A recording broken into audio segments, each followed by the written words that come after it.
Good afternoon. My name is Gloria Luna, and today I will be talking a little bit about how childhood adverse experiences affect children academically, socially, behaviorally, and developmentally.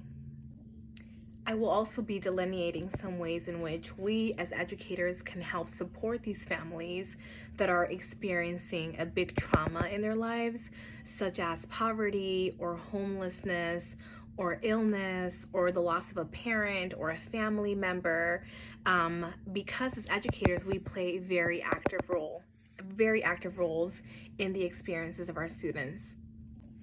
So the authors of our textbook, Kathy B. Grant and Julie Ray, they talk a little bit about how at some point in time as educators, we don't have the challenge, and this was so beautifully written.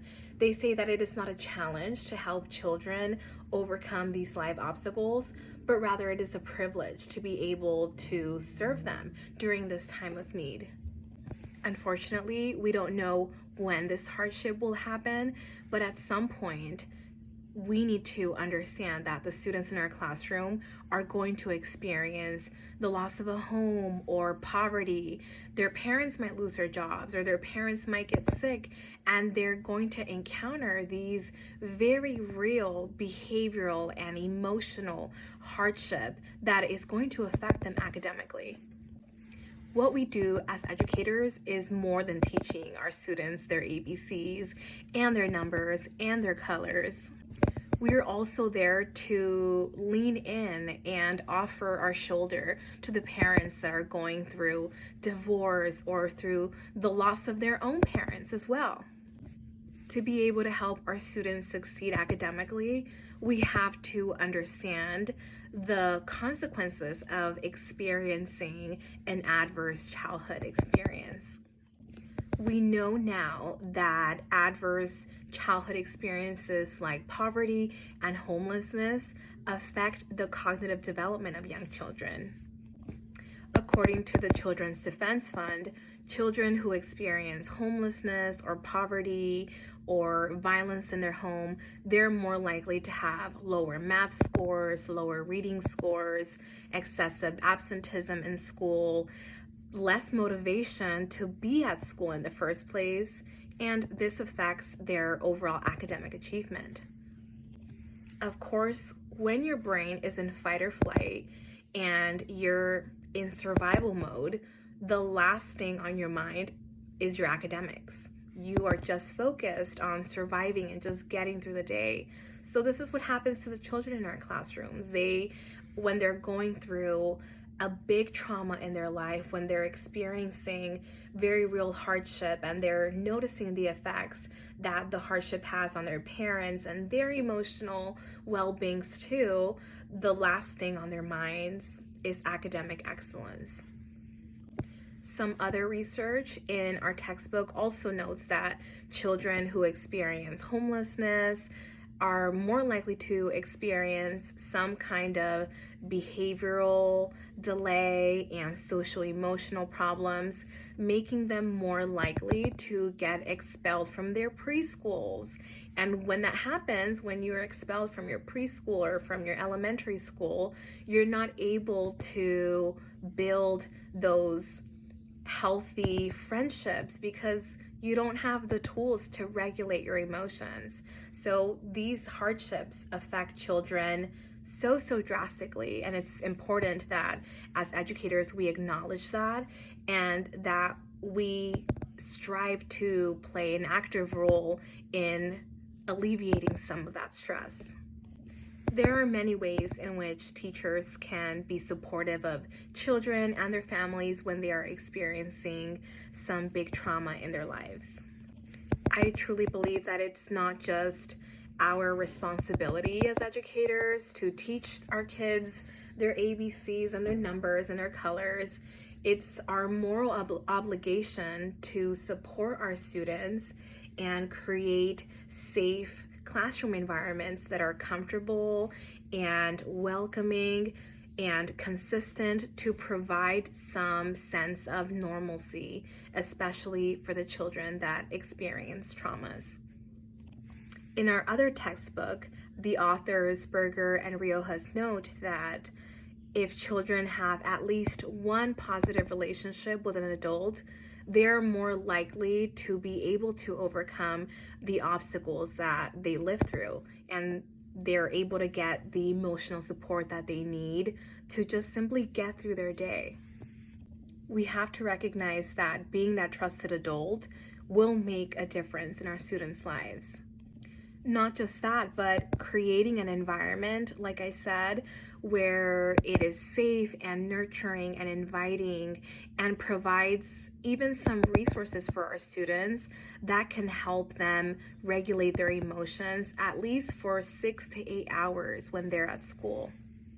For those of us who are more hands-on, and of course depending on our supervisors and the districts that we work in, and the organizations that oversee us, we can create a food supply for children to grab any snacks or any water or any juice boxes for when they feel hungry throughout the day.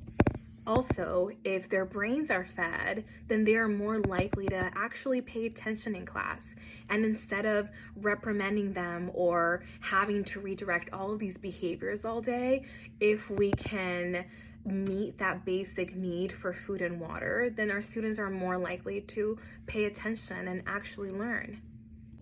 Other things that we can do to go above and beyond our role as teachers to support these families is to create some kind of donation bin or a donation closet where children can take some hygienic products home, like toothbrushes or toothpaste.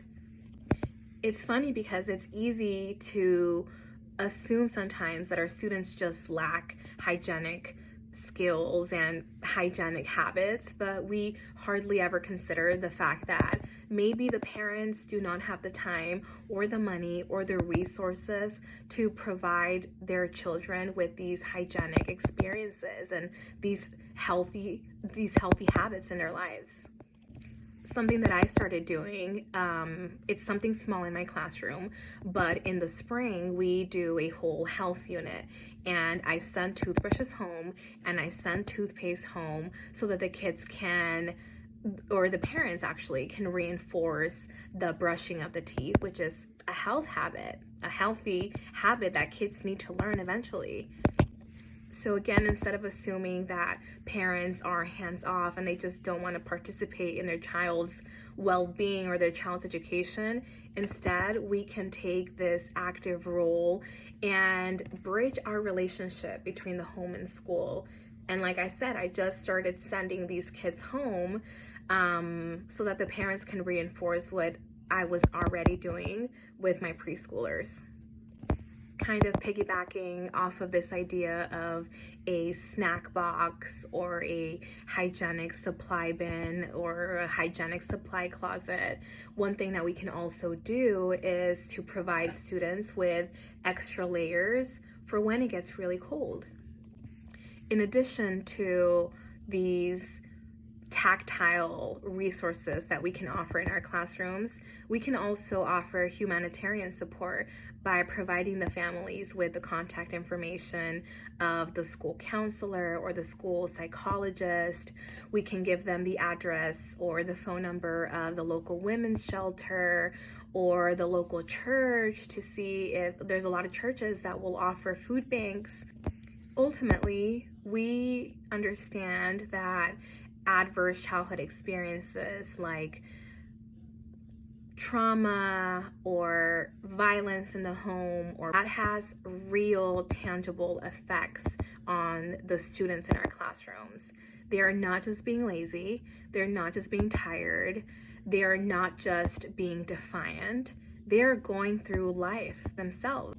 We have to recognize that as educators, our role goes beyond teaching children their academics, and for all of those who are believers, as Christian educators, we understand that we are also called to be faithful stewards and to take care of one another and lift each other up in love.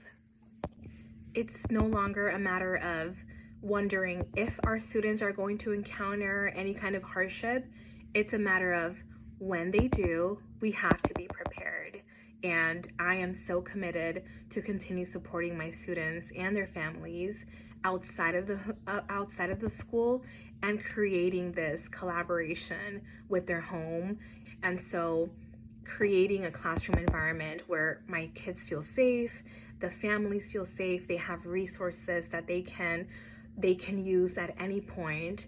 We can create this bridge between the home and school. Thank you for your time listening to my presentation today.